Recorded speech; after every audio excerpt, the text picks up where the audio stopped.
Welcome to the Break Free Real Estate Podcast. Hey guys, today David and I are going to talk about what a non-recourse loan is. David, you start on this one. Well, generally speaking, there are two types of loans in this category. The first is a recourse loan, and the second is a non-recourse loan.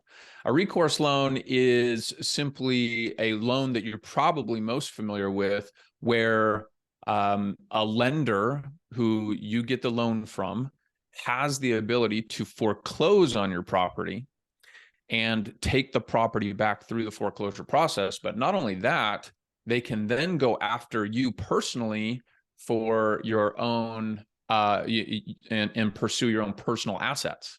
So you're probably familiar, like during the previous recession and the foreclosure crisis, there was a lot of people that not only did they lose their house, but then they even had judgments against them for the remaining balance of the loan.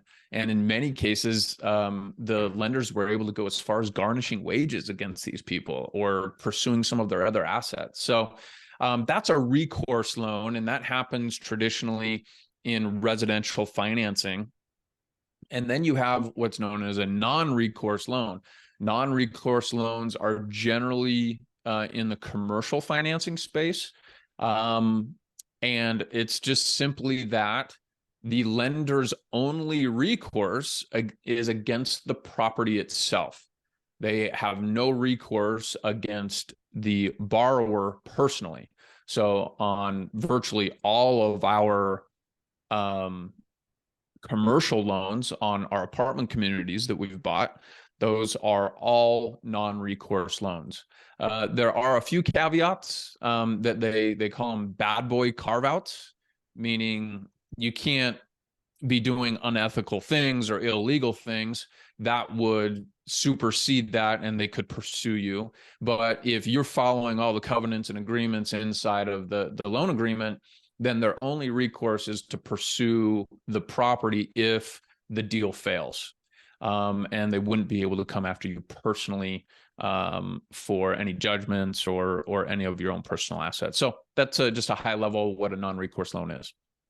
Okay, so obviously you would probably want to have a non-recourse loan versus a recourse loan. Yeah, generally speaking, non-recourse, it gives you an added layer of protection as an investor, especially when you're, getting into larger commercial deals. You can even get non-recourse loans on smaller deals, but they're usually going to be what we would call a DSCR loan, or a debt service coverage ratio loan, which we'll actually talk about in another episode coming up.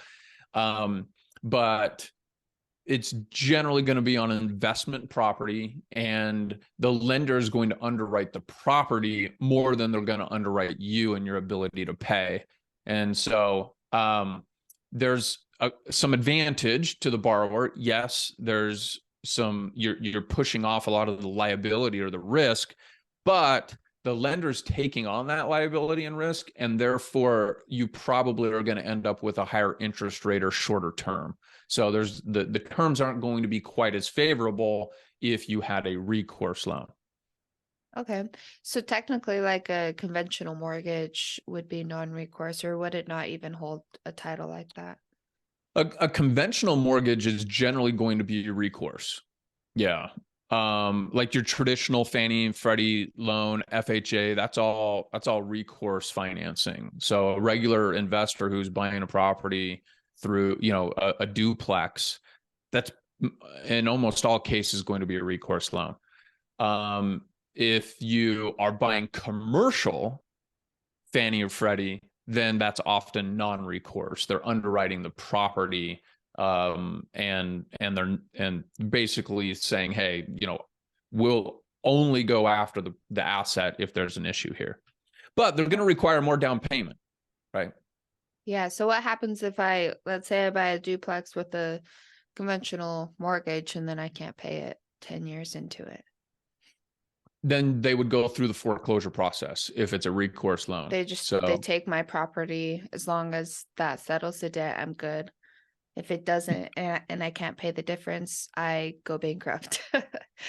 yeah, Essentially, well, yeah. that was what a lot of people dealt with in 2008, 2009, and we worked with a lot of people that were in that situation and helping them get those properties sold.